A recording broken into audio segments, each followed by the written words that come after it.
feliz semana, primera semana en la que estamos en vivo de este año, primer programa en vivo del año de One Shot Comics, así que pues bienvenidos y bienvenido Jerry, bienvenido Genaro. Gracias. Acompañándome una vez Feliz más. año a todos. Y pues vamos a darle.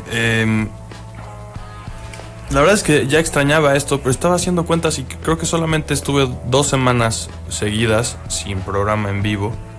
Pero aún así, no sé, casi sentí que era más tiempo. Pero pues bueno, acá estamos. Saludos a todos los que ya andan aquí conectándose al Facebook Live. Por si no lo saben y nos están escuchando solamente por el 105.9 de FM Puebla FM. Pueden encontrarnos en Facebook como One Shot Comics o One Shot Comics y interactuar con nosotros acá. Como ya está por aquí Aldo Cefo, que dice que es la primera vez que nos ve en vivo, Miguel Ángel Hernández y Moy Montúfar, saludos. Y pues también, como yo lo decía, ya los extrañaba también a todos ustedes. Hoy pues se me ocurrió como un poco de pretexto de principio de año y en lo que todos estamos ahí medio decidiendo si tenemos o no propósitos para este año. Al menos yo sí tengo algunos comiqueros, uno de ellos lo dije, y creo que el miércoles en una transmisión. Tengo el propósito, por ejemplo, de hacer videos, no sé cada cuánto, pero sobre cómics mexicanos, ¿no? Entonces, el chiste es como leer un poco más, expandir un poco más lo que ya leo.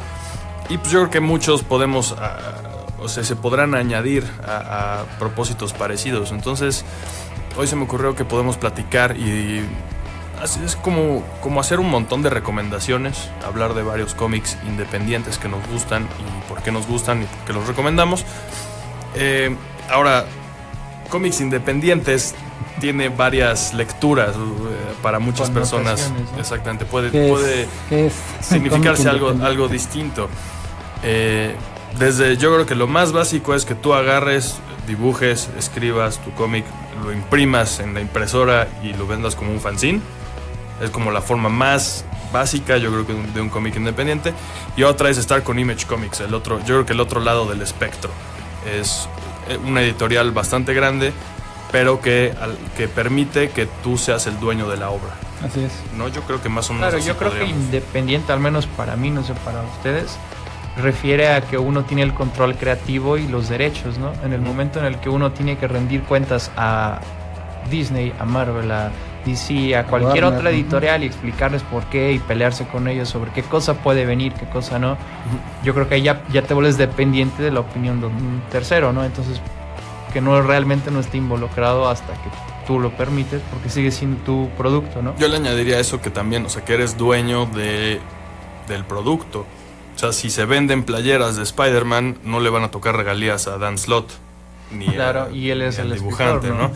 Si se venden playeras de Saga, Fiona Staples y Brian Vaughan, pues se hinchan sus carteras. Claro. Entonces, creo que eso es lo que le podríamos añadir un poco también, que eres el dueño de la y además un poquito, yo creo que de la mesa el más longevo. Entonces la verdad es que para mí el cómic independiente nació con el cómic underground.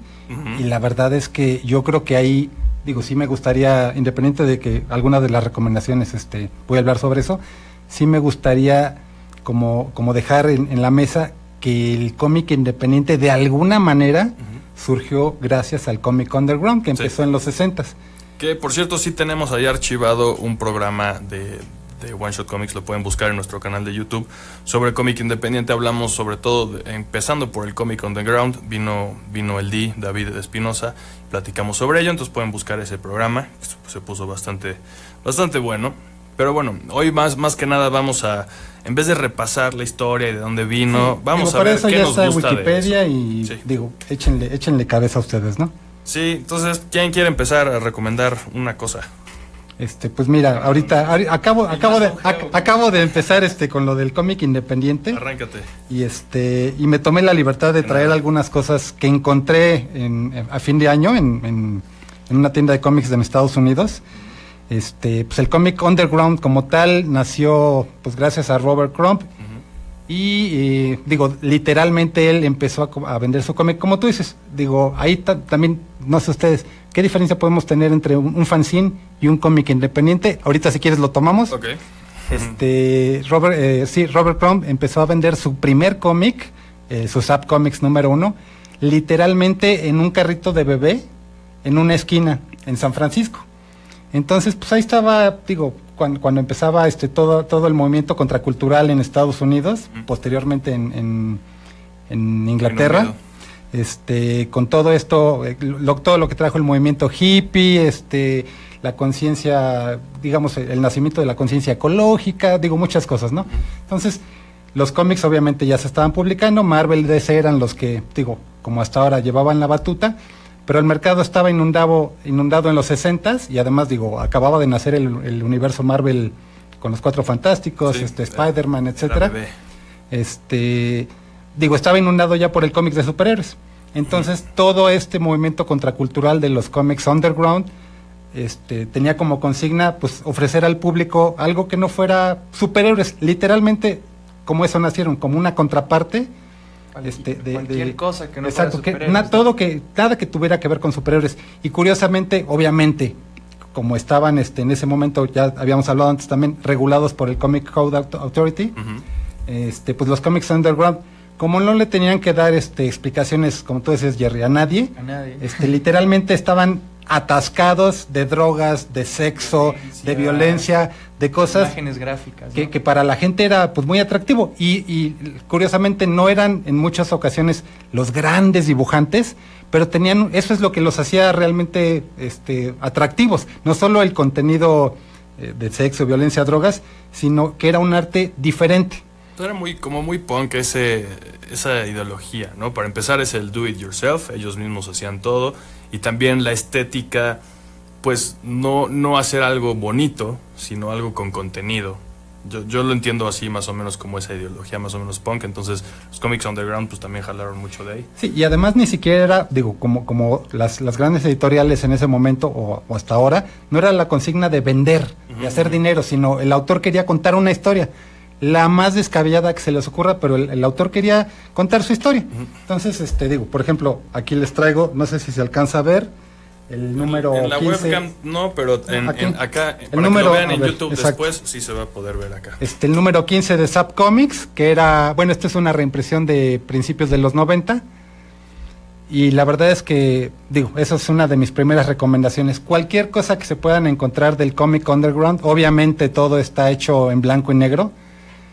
Cualquier cosa que se puedan encontrar de Robert Crumb, de los Bros Hernández, que también voy a hablar de ellos más al ratito, de Daniel Close, de Rick Griffith, de Art Spiegelman, digo, cualquier cantidad de autores que la verdad es que vale la pena que la gente los conozca, que se ponga a investigar, porque no todo lo independiente tiene que ver con lo que conocen de los últimos 10 o 20 años, sino hay cosas muy interesantes que se hicieron en los 60s y que se siguen haciendo hoy en día. No solo son reimpresiones, sino hay un movimiento contracultural como muy renovado en la escena indie en Estados Unidos en particular.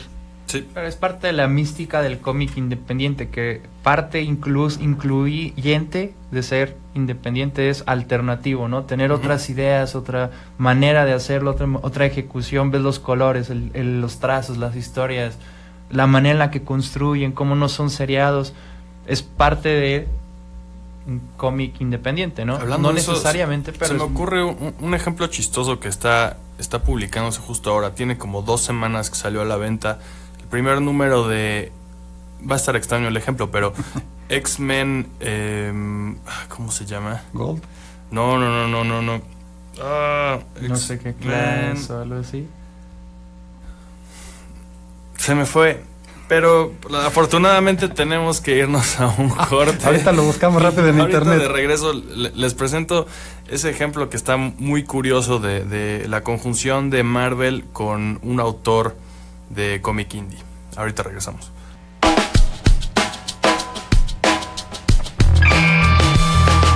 Ya regresamos y yo creo que me arranco yo con esta, que se me acaba de ocurrir esta... recomendación, aunque está rara con el tema porque es un cómic de Marvel, pero es de un autor independiente y está hecho como si fuera un cómic independiente. Ed Piskor, no sé si han escuchado sobre Hip Hop Family Tree. Super titulazo de Fantagraphics. Exactamente. Lo que hace Ed Piskor en este título es básicamente contar la historia del nacimiento del hip hop y el desarrollo del género a través de sus relaciones, por eso se llama Family Tree. De pues, este tipo influenció a este otro y conocía a este otro y y así se va contando la historia del hip hop. Van como 4 o 5 volúmenes más o menos. El chiste es que él alguna vez en Twitter puso como: a mí me encantaría hacer algo de X-Men. Y llega Axel Alonso y agarra ese tweet y dice: oye, mano, le marca, pues hagamos algo, ¿qué quieres hacer? No, pues quiero hacer algo de X-Men. Ed Piskor es muy, muy fan de la era de X-Men, sobre todo de... Ay, hoy se me están yendo las cosas de Chris Claremont, exactamente. Entonces, para él, los X-Men acaban con Chris Claremont. Entonces, lo que está haciendo con los X-Men es contar la historia de los X-Men, que todos sabemos que es súper complicada, en una sola serie. O sea, obviamente todo está súper resumido, es como si fuera algo de la Silver Age, ¿no? De que súper, como contado como en unas cuantas páginas, como el Amazing Fantasy XV, ¿no? Todo así súper resumido, con su mismo estilo con el que dibujó el Family Tree. Él está haciendo absolutamente todo, hasta el diseño de portadas, todo. Marvel no está metiendo la cuchara. Y se nota, la verdad es que es un producto que sí vale la pena. Sí, y están saliendo, son números, cada varios meses va a salir un número. Y después se van a juntar en un hardcover, como de unos $20 y tantos. Esos yo creo que valen mucho la pena. Ya se pueden preordenar en Amazon, por cierto, los hardcovers. Y el primer número ya está en tiendas de cómics, a menos que se les hayan agotado, búsquenlo. O que hayan traído muy pocas copias, porque la verdad es que no creo que hayan pensado que fuera un título muy vendible. Y no vi que Marvel le hiciera muchísima... No le hizo nada de ruido. Muchísima fanfarria, pero sí se me hace un título que vale muchísimo la pena checarlo. Aquí en Puebla lo vi con los chavos de Epic, que ellos prácticamente dijeron: sí, lo ordenamos, pero ni sabemos bien qué rollo. Y yo, no manches, sí es una cosa, es muy especial. Si se lo llegan a topar, se llama X-Men Grand Design, de Ed Piskor, y cuenta la historia de los X-Men desde el principio. Todo, obviamente tiene que hacer muchas modificaciones para que todo tenga sentido. Y embone y no contradiga. Entonces, lo que... No es un nuevo canon tal cual, pero es una buena forma de más o menos enterarte cómo está el asunto. Y pues es un autor independiente con su propia voz, que le está inyectando esa misma voz a los X-Men. Es una oportunidad, yo creo que una buena oportunidad y rara que tenemos de leer personajes de forma oficial, personajes de Marvel escritos por una voz independiente. Un velo indie, ¿no? De alguna manera. De hecho, ahorita que mencionaste ese, me acordé yo que a principios de los 2000 salió otro título también de Marvel, del Hombre Araña, que se llama el Megalomaniacal Spider-Man, que es de Peter Bagge. Peter Bagge es un autor también indie, publicado por Fantagraphics, y su título más conocido es Hate. Es la historia de un adolescente problemático. Y la verdad, este título de Spider-Man también es, yo no sé en ese momento Marvel, yo creo que estaba pensando lo mismo que ahorita, como finalmente tratar de jalar gente de otros mercados para interesarlos sobre su línea de personajes. Esta historia de Spider-Man son como historias cortas, y bueno, todo gira en base a la personalidad de un adolescente Spider-Man. Y el arte de Peter Bagge, búsquenlo por ahí, es Megalomaniacal Spider-Man, o el título de Peter Bagge es Hate. Búsquenlo para que chequen el tipo de arte que maneja. Es un arte muy, muy estridente, muy estrambótico, y la verdad muy fregón. Sí, exactamente, no es exactamente, pero a mí me da una reminiscencia al estilo de dibujo de Don Martin, de la revista Mad, con cosas demasiado orgánicas, muy como los monitos estos que ponen en las tiendas que se levantan con el aire, ¿no? Es que es como ese tipo de estilo de dibujo. Pero mira, tiene lógica porque todas las editoriales siempre lo han hecho. Si ves los inicios de las carreras de Brian Michael Bendis, de cualquier autor que se te ocurra, artista o escritor, siempre tuvieron primero sus títulos así independientes que ellos publicaron, así con editoriales que ellos mismos crearon o que alguien más les publicó. Marvel los vio y dijo: ok, mira, digamos, la presentación no es lo ideal, pero está entregando un producto semi-profesional a este nivel, ¿no? Y después acaban escribiendo Alias y después acaban escribiendo Avengers, ¿no? Es un buen... y ahora Action Comics próximamente. Próximamente. ¿Tú qué traes, Jerry? ¿Te vas a yo echar traigo alguno? yo traigo ejemplos, por ejemplo, de cómics europeos, que es el tipo de... No solo europeos, sino fuera de Estados Unidos, que es el tipo de que fuera de Estados Unidos es muy difícil encontrar editoriales grandes que publiquen así unas gamas extensas de títulos que ellos mismos producen, ¿no? Casi siempre, por ejemplo, en el caso de Black Sad, que es un cómic francés, escrito por 2 españoles. Chulada. Ellos mismos son los dueños, ellos mismos van en una cantidad de volúmenes así 20 y tantos que dices... Tengo una duda. ¿Tú sabes en qué idioma se salió primero? ¿Salió simultáneo en español y francés o primero en francés? Yo lo vi en español y yo creo que ya tiene como unos 15 años que consiguió esa primera edición. No sé si sea la primera edición de todas o la primera edición de esa. Tengo esa duda, pero va. Se ganan uno prize si alguien lo encuentra. Entonces, ¿en qué idioma se publicó primero? Francés, Black Sad. El de los perros, que es como... Que de hecho yo no sé por qué, no sé si conocen ustedes un cómic mexicano independiente que se llama Winnie, el perro de la Balbuena. Que digo, recientemente empezó a ser publicado nuevamente en la revista Conque, que se vende en la tienda del Tecolote. Sí, lo que vi. son también claro. personajes, animales antropomorfizados. Entonces incluso en el arte es más o menos similar a Black Sad, incluso en la gama cromática. Los colores. Entonces no sé si es Vinny. Si habrá tenido algún tipo de influencia o algo, y la verdad finalmente es también una obra muy recomendable. Vemos muchas obras de artistas, por ejemplo de Naoki Urasawa, que es un mangaka de los más legendarios. Un día dijo, oigan, yo siempre quise hacer mi interpretación de Astro Boy, hizo Pluto, y él con su propia fortuna, con su propio todo lo publicó. Después alguna otra editorial lo trajo al resto del mundo, pero él tuvo la idea y dijo, no voy a permitir que problemas editoriales o cualquier situación mundial se interponga en mi visión, y lo hizo así y a su manera, y no le tengo que rendir cuentas a nadie, ¿no? Se llama Pluto, es básicamente Astro Boy contado en este siglo, ¿no? Hace más tiempo. Como justo hablábamos de Alejandro Jodorowsky, el cineasta, tiene los metabarones, ¿cómo se llama este otro que también es muy popular? Las Fábulas Pánicas. Fábulas Pánicas. Y que de hecho en México yo creo que es por lo que la gente conoce a Jodorowsky, ¿eh? Sí, muy probablemente. Por lo menos los comiqueros. Y por sus libros y tweets de magia, de magia basura. Ajá. Claro, pero y lee uno los cómics y dices, claro, los metabarones nunca podrían ser publicados ni por Marvel ni por DC. Hay incesto, violencia, imágenes gráficas, una historia que no tiene ni pies ni cabezas, un arte súper diferente. Hermoso. Es que ese sí es arte, literalmente es arte. Claro. Y sabes que ahorita que Panini se aventó el tiro de publicar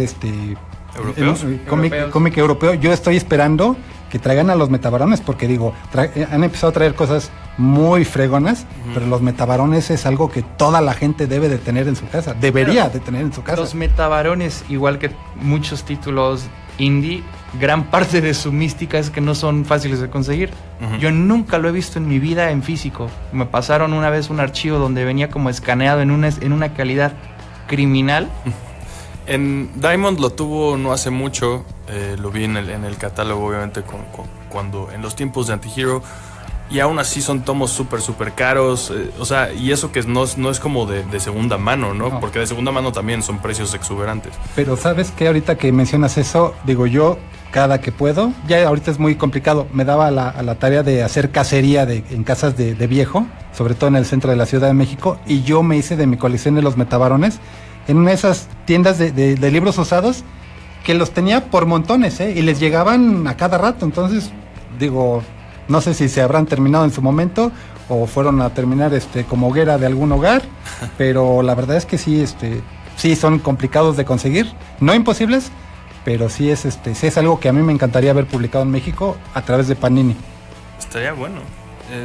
Incluso Black Sad, porque los tomos que vemos aquí en México de Black Sad son los de Norma, las ediciones españolas, pero ediciones mexicanas hasta ahora no tenemos. No hay. Estaría bueno también. Yo agregaría aquí mi primero, ahora sí, de los que traje tal cual, se llama Black Metal. Es de Rick Spears y Chuck BB. No lo descubrí hace muchísimo, que tendrá unos 4 años, una cosa así. Y conseguí de hecho la edición que ya es completo, porque originalmente son 3 volúmenes. es publicado por Oni Press, que Oni Press pues sabemos que tiene también muchas... tiene uno que otro hit y un mega hitazo que es Scott Pilgrim. Y también publican hoy en día, por ejemplo, el de Rick and Morty, cosas de licencias también, pero pues también se conocen sobre todo por tener autores con su propia voz, como ya lo vengo repitiendo. Black Metal se trata de dos chavitos que llegan a una escuela nueva y son todos metalerísimos. Ahí los vemos hasta con los ojos pintados y toda la cosa. Y poco a poco vemos cómo la historia, no les quiero arruinar, pero se vuelve lo más épico. O sea, literalmente empieza con los chavitos en la escuela y llega hasta el destino del universo, ¿no? O sea, va creciendo y creciendo, volumen tras volumen, el asunto. Y la historia por ahí va, o sea, se mete con ángeles, demonios, con un montón de temas como religiosos. Todo es muy metalero, ¿no? Y ellos quieren... todo empieza porque agarran el disco de su banda favorita y lo ponen al revés, ¿no? Entonces se les empiezan a aparecer demonios y espadas místicas. Todo es como muy, muy épico. Y el dibujo como que no es lo que esperarías de un cómic como épico. Sí, ¿no? Es un dibujo como muy caricaturesco, muy... Si de algo sirve la referencia de Oni Press es para que piensen un poco en Scott Pilgrim, más o menos por ahí va el asunto, como dibuja Brian Lee O'Malley un poquito, así por ahí va lo de Chuck más Bibi. burdo, ¿no? Pero... Sí, mucho más angular también, y yo creo que con un mejor sentido de diseño. Según yo, las páginas que hace Chuck Bibi son como si cada una fuera una portada de un disco. Entonces, pues es uno que a mí me gusta mucho, sobre todo también si les gusta un poco la onda del metal, la música pesada, lo van a disfrutar yo creo que todavía más. Entonces se llama Black Metal de Rick Spears y Chuck Bibi. Ok, ¿qué más nos traes tú, Jerry? Tenemos un minutito antes de irnos a pausa, si quieres alguna. No, aviéntate tú, Jerry, porque yo me voy a extender bastante. Por ejemplo, el Miller World, ¿no? Bueno, podemos hablar un poco de Mark Millar después. Claro. ¿Por qué no de una vez nos vamos entonces a la pausa? Regresamos con algo con que traigas World, después. ajá. Y ya vamos con eso.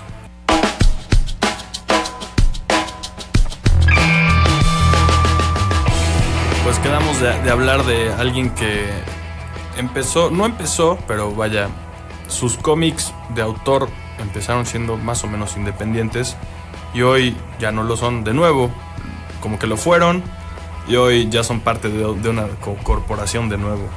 Hablamos de Mark Millar, ¿no? Pues Mark Millar es una máquina de cómics, ¿no? En Marvel hizo Civil War, eventos súper populares, súper mainstream. De repente pues, hizo Kick-Ass, Hit Girl, varias series de autor que no tenían nada que ver, que incluso cambiaban. Todavía estaban publicadas, por cierto, en Icon, que es un sello de Marvel. Pero y es el ejemplo de qué cosa realmente define un cómic independiente, ¿no? Porque él seguía siendo el dueño, sí. Entonces de repente decidió sacarlos de ahí y ahora los imprime otra empresa. Sí, tuvo tanto éxito con tantos títulos que creó su propio sello, que es Millar World. Ese sello se vendía tan bien, considerando su tamaño, su nivel de producción, claro, que lo terminó comprando Netflix. Sí, exacto. O sea, Icon, a pesar de ser de Marvel, pues les permitía a los autores lo mismo que a lo mejor Vertigo en algunas ocasiones. El grado de libertad, ¿no? Era tanto suyo Kick-Ass que, pues como dices, de repente dijo, no, pues ya no lo voy a publicar con ustedes, ahora lo voy a publicar en Image, ¿no? Y muchos de los cuando empezó Millar World, los empezó a publicar todos en Image, ¿no? Todo este asunto de Jupiter's Legacy. Quiero aprovechar de una vez, antes de que se nos olvide, mandar saludos a Alfredo Villegas, Jared, nos dice que saludemos a su novia, María Pérez Rodríguez, empieza a leer cómics, por favor. Erika Ramírez, Lili de la Rea, Laura de la O, Víctor Rodríguez, Víctor Sánchez, bueno, todos los que están aquí viéndonos en vivo, muchas gracias por seguirnos. Gracias. Hablando también, no sé por qué lo mencionamos en algún momento, pero por ejemplo, a mí me gusta. Claro, estábamos hablando hace ratito sobre Alan Moore y Cinema Purgatorio, que es de Avatar Press, pero primero hicieron un Kickstarter. Y entonces creo que Kickstarter es una plataforma muy interesante si estamos hablando de cómic independiente, porque de ahí han salido un montón de proyectos. Uno de los que traje para hablar del tema es el último volumen de Mountain with Teeth, bueno, el más reciente de Ale Gámez, que fue una historia loquísima, ¿no? Loquísima. Cómo se disparó la gente que estuvo apoyando este proyecto de Kickstarter. Por si algún despistado no tiene idea, Kickstarter es una plataforma en la que puedes... Bueno, aquí en México Fondeadora se convirtió en Kickstarter, pero pues Kickstarter es Kickstarter, ¿no? Propones un proyecto, una idea, un producto. Haces tu pitch a la gente, le dices, quiero publicar este libro. Entonces, si tú me das tanto dinero, te voy a dar el libro y otra cosa. Si todo esto son recompensas y hay niveles de recompensa. Para poderlo publicar. Entre más dinero tú dones al proyecto, pues las recompensas se van ampliando, ¿no? Y en el caso de Mountain with Teeth, la verdad es que creo que en menos de 2 semanas ya habían hecho arriba del 300% sí.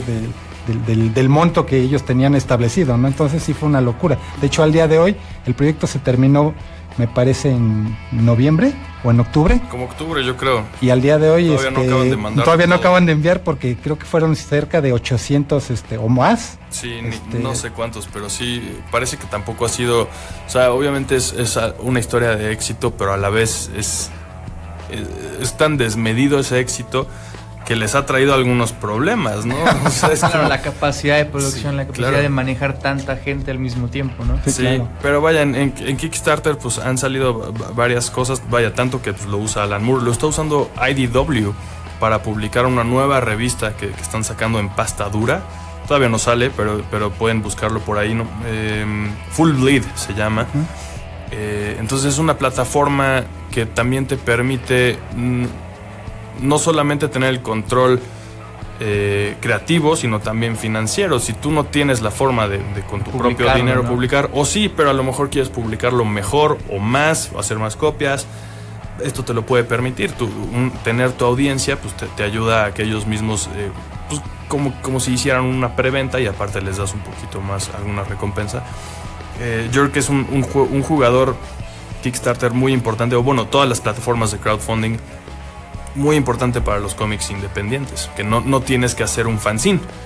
Puedes todavía, claro, pero si tienes algo de audiencia, puedes ya hacer proyectos a lo mejor un poco más ocurre grandes. Mucho en el mundo de los webcomics, que era lo que estábamos platicando en el break. En los webcomics es, yo creo que el medio ahorita por el que se publica cómic independiente, ¿no? Porque es fácil, es accesible, tienes un mercado gigantesco, no estás limitado geográficamente por el número de copias, nada, ¿no? Todo el mercado físico desaparece. Entonces cómics como Oatmeal, como ¿qué otro estábamos hablando? Cyanide and Happiness, dijimos Cyanide también. and Happiness, Questionable Content, todos esos cómics venderían, si existieran físicamente, cientos de miles de copias. Que de hecho, bueno, así es como nació Mountain with Teeth, como un webcomic, o el Jours de Papier, también, que finalmente tuvieron tanto éxito que se aventaron a hacer las ediciones impresas, física, ¿no? Casi todos esos webcomics también eventualmente, dado el nivel de éxito, dicen, bueno, vamos a aventarnos a vender el producto, ¿no? Al fin y al cabo el webcomic en la mayoría de los casos es gratuito, ¿no?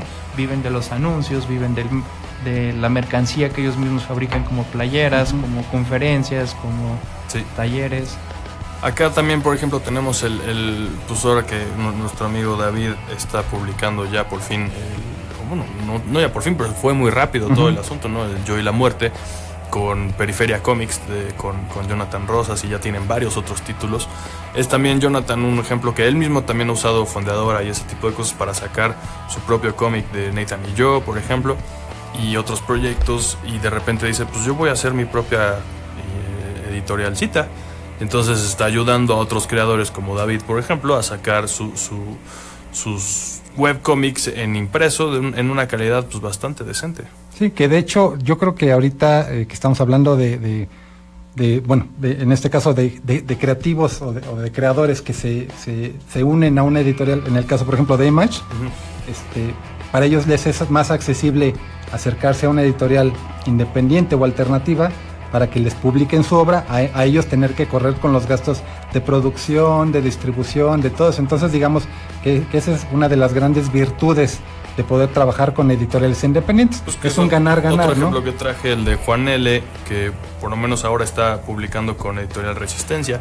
Es una editorial relativamente pequeña que pues, también es 100% independiente, ¿no? O sea, en el sentido de que no es subsello de otra. Porque, por ejemplo, estaba leyendo aquí ahorita atrás, la parte de atrás de Battling Boy, que también traje de Paul Pope, es de First Second. Y si te pregunto cuál es la editorial First Second, vas a decir ni idea. Pero es el subsello del subsello del subsello del subsello de Macmillan, una de las casas editoriales más grandes del mundo. Entonces, no es nada independiente, pero, o sea, en el sentido de que pertenece. La publicación, ¿no? Exactamente, pero la obra es 100% de Paul Pope. Entonces sí, hay muchas configuraciones distintas que se pueden hacer. Sí, de hecho, por ejemplo, yo traje un libro que acaba de publicarse apenas hace un par de meses, existe una revista llamada Belcebú que corre a cargo de Mauricio Matamoros Durán. Algunos conocerán, les sonará el nombre porque es el editor del sello Vértigo en nuestro país y también traductor de algunos de sus títulos. Mauricio se dio a la tarea ya, pues yo creo que tiene más de casi 2 años, de sacar una revista independiente que se llama Belcebú, donde trata temas de terror, películas, series de televisión, cómics, todo en base al terror, al horror, ¿no? Y el año pasado, bajo el sello de Belcebú y una editorial, Samsara, que quiero pensar que también es de él, trajeron si lo quieres pasar, este cómic, que es un cómic de los 60s, mexicano. Hace rato que hablábamos de Alejandro Jodorowsky, es el primer trabajo de Alejandro Jodorowsky en cómic, con arte de un artista mexicano que se llama Manuel Moro. Y lo curioso del cómic, no solo es que estuvo escrito por Jodorowsky, sino es un cómic que para la época era completamente inusitado porque trata sobre un cyborg. De hecho, está reimpreso los seis números que se publicaron, y adentro trae reimpresas algunas de las, obviamente las portadas y las contraportadas, y se vendía de una manera muy curiosa. Ahora sí que no es un pájaro, es un avión, sino es un robot, es un androide, es un mutante, Aníbal 5 es un cyborg. Entonces la verdad es que es una historia para la época muy, muy entretenida. Todas las portadas eran de fotografía, excepto creo que la del último número, y en todas ellas salía un actor que seguramente para las mamás de muchos de ustedes era uno de sus sex symbols, que era Jorge Rivero. Y la verdad es que, si pueden conseguirlo, lo pueden conseguir a través de Samsara y en algunas tiendas de cómics, va el Autogol, a través de Camaleón Comics también. Y la verdad es que sí vale la pena porque rescata una de las obras del cómic mexicano, pues no diría emblemáticas, pero más oscuras, que realmente creo que vale la pena que la gente conozca, ¿no? Y este proyecto, a lo que iba es, no se fondeó, todos los gastos de producción corrieron a cargo de los socios que debe de tener Mauricio. No creo que tenga tanto dinero para hacer una obra de este tamaño, pero la verdad es que vale mucho la pena porque de eso se trata también. El cómic independiente no solo se trata de dar cabida a los creadores, sino de rescatar obras que de otra manera nadie conocería, ¿no? Sí, buenísimo aporte, yo creo. ¿Tenemos todavía tiempo, Alan? ¿O ya nos...? Bueno, aquí Víctor Bonfil bien nos da un ejemplo más, el universo de Terry Moore, ¿no? Strangers in Paradise, Rachel Rising, Motor Girl, pues todo lo empezó publicando básicamente él.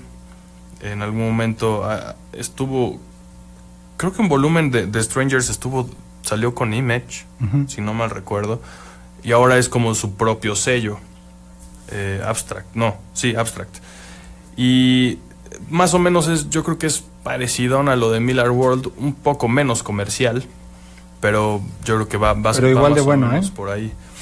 Sí, bastante bueno todo lo de Terry Moore, y te tiene como un poco de todo. Justo ahorita Camite está publicando Strangers, Rachel Rice. O sea, ya sacó todos esos. Ahorita Motor Girl es el que está ahorita desarrollándose. Todavía se está publicando también en inglés. Reseñé el primer número, ahí está en el canal de YouTube. Ya tiene un ratillo. Pero bueno, vamos con nuestro último bloque. Ahora sí, regresamos en unos minutos.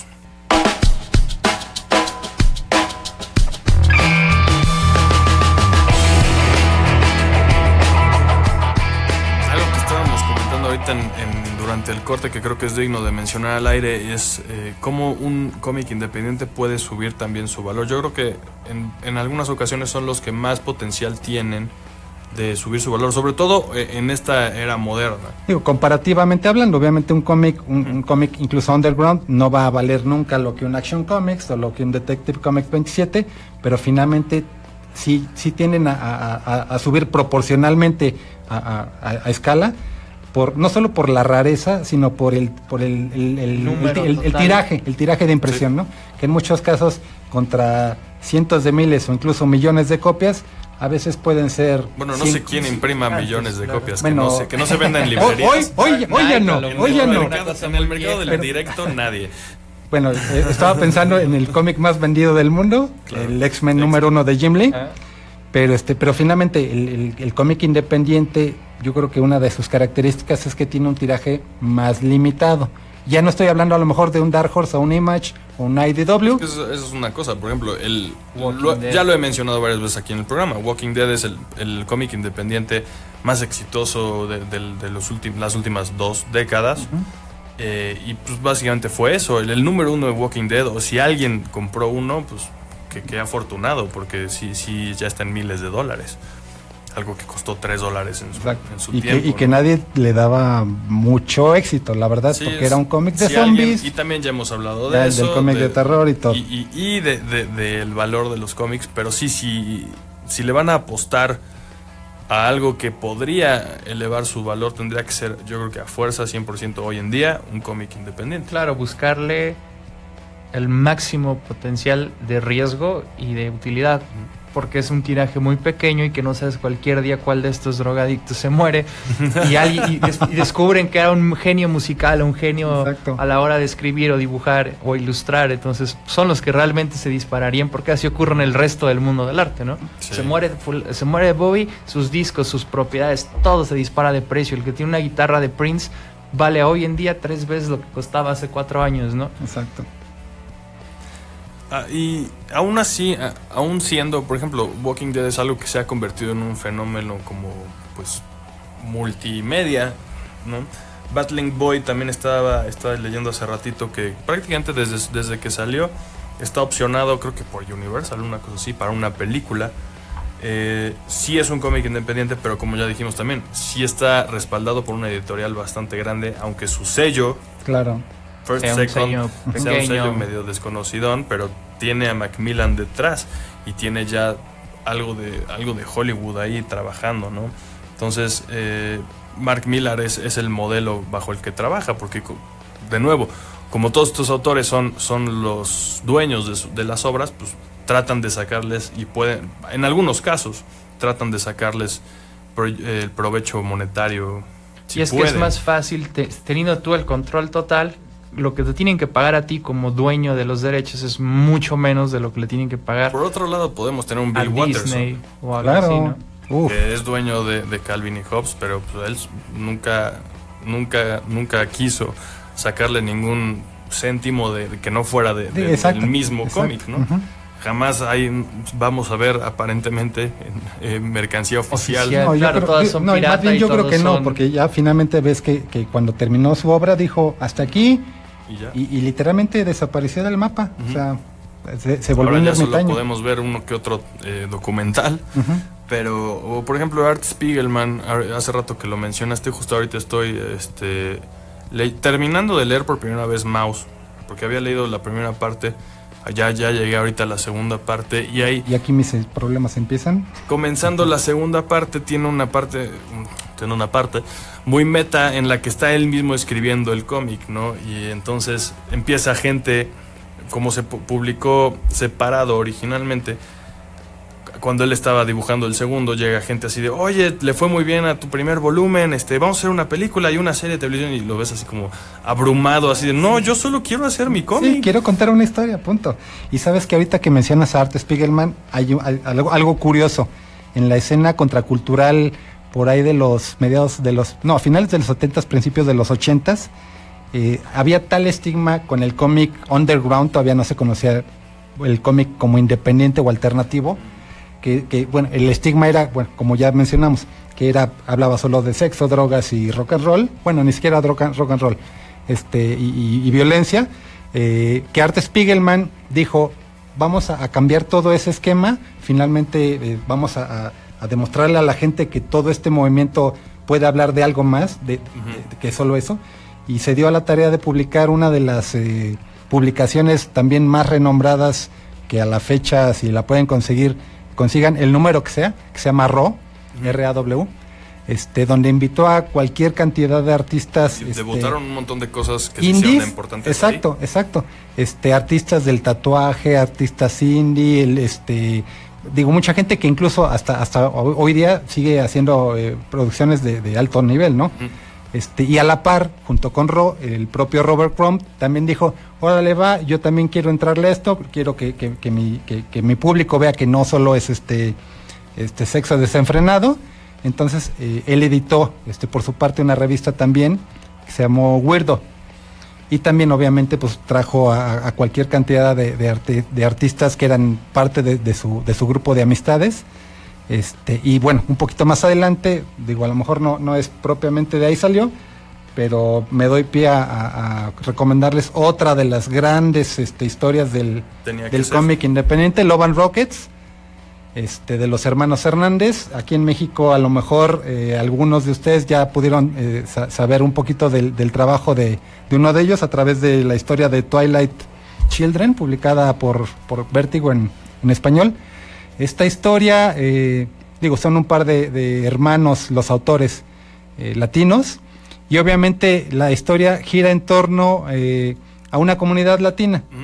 Una, por un lado, se desarrolla en un pueblito ficticio de Centroamérica, de alguna parte de Sudamérica, que se llama Palomar, y otras historias, depende de quién las cuente, se desarrollan en Los Ángeles, y finalmente son los problemas, las vivencias de comunidades latinas, ya sea en Estados Unidos o en su lugar de origen, y tienen la peculiaridad de ser como historias muy humanas, muy reales, cualquiera se puede sentir identificado, y finalmente tanto en México como en España y en muchos otros lugares de Centroamérica tuvieron gran éxito precisamente por eso, porque podían ver reflejada su cultura.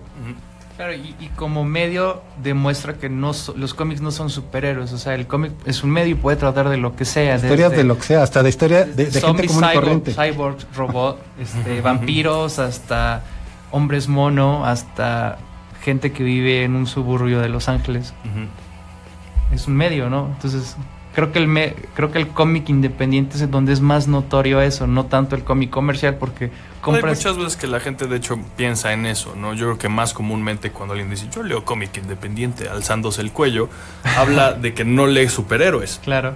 Pero pues claro que compra cómics de Image o incluso de Vértigo, o cosas que sí le pertenecen a Warner, ¿no? O a Disney, pero no lee superhéroes. Yo creo que hay gente que se refiere de esa forma a los cómics independientes como algo que no es superhéroes. Al fin y al cabo es algo que va en contra de la norma en algún aspecto. Entonces la norma y lo que más vende hoy en día son los superhéroes. En algún momento se acabará eso.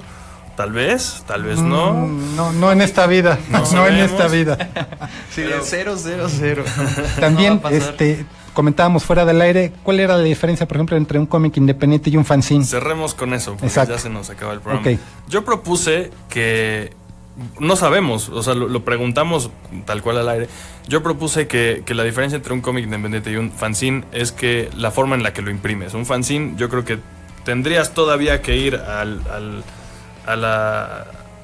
tu Office Depot más cercano, no es ningún tipo de anuncio, pero bueno, a tu lugar que imprima cosas y venda cosas de oficina más cercano, sacar tus copias ahí mismo con las herramientas que tienen ahí, medio lo cortas, lo engrapas, y eso para mí sería más bien un fanzine. Un nivel más amateur de producción, ¿no? Sí. Que si ya lo mandas con alguien que le sabe, aunque lo haga todavía manualmente también tal vez, podría, yo creo que a lo mejor todavía... Pero no es un nivel amateur, es un nivel profesional. Digo, hay más que el nivel, pues es la capacidad de pago que puedes tener para hacer tu producción, ¿no? Sí, exactamente. O no sé, o a lo mejor... Digo, déjenos aquí en los comentarios qué opinan ustedes, qué es un fanzine, qué es un cómic independiente. Yo particularmente traje un par de publicaciones independientes de cómic, pues independiente, de dos de las más grandes ciudades de Estados Unidos, de Portland y Seattle, donde se está desarrollando mucho material. Son para las dos primeras personas que se comuniquen a los teléfonos en cabina, que son 273-7716 o 273-7717. Ya nos vamos, pero ahorita me voy aquí atrás a contestar las primeras llamadas para ver quién viene por sus cómics. Y que nos diga nada más cuál es su cómic independiente favorito. Venga. Entonces, pues muchas gracias, ya se nos acaba el tiempo. Gracias por acompañarnos, seguir acompañándolos este nuevo año, por ver este primer programa en vivo del año. Gracias por venir, Genaro, gracias por venir, Jerry. Gracias por la invitación, otra vez. Gracias a Alan en los controles, y nos vemos la próxima semana a las 4, no a las 5 como algún despistado aquí estaba diciendo. Nos vemos a las 4 el próximo viernes. Adiós. Esto fue One Shot Comics. Nos encontramos la próxima semana con lo mejor del noveno arte. Por Puebla FM.